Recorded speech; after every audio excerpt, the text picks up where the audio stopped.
لا للتحرش. ايه جرالك؟ قول لي ايه؟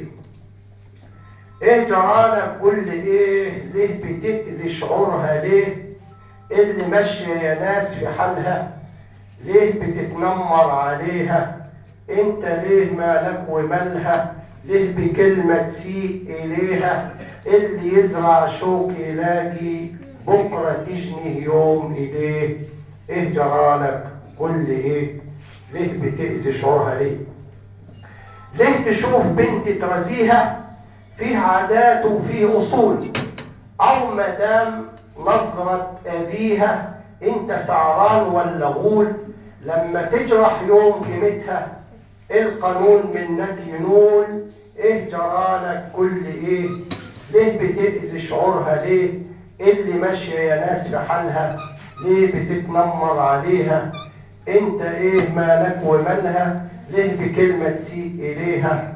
اللي يزرع شوك يلاقي بكرة تجنيه يوم ايديه.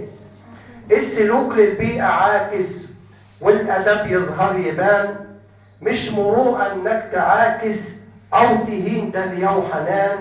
كل ده نقدر قيمتها وحقها تلقى الامان. ايه جرالك؟ كل ايه؟ ليه بتأذي شعورها؟ ليه اللي ماشية يا ناس في حالها؟ ليه بتتنمر عليها؟ انت ليه مالك ومالها؟ ليه بكلمة تسيء اليها؟ اللي يزرع شوك يلاقي بكرة تجنيه يوم ايديه. بكرة تجنيه يوم ايديه. خلاص.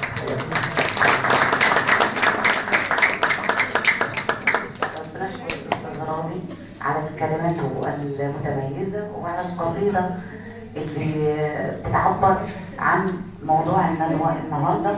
وقبل ما نفتح باب المناقشة ختامه مسك، هنختم برضه مع كلمة الأزهر الشريف، وبعد كده إن شاء الله عايزين نفتح باب المناقشة مع الطلاب ومع السادة الأخصائيين الاجتماعيين. اتفضل.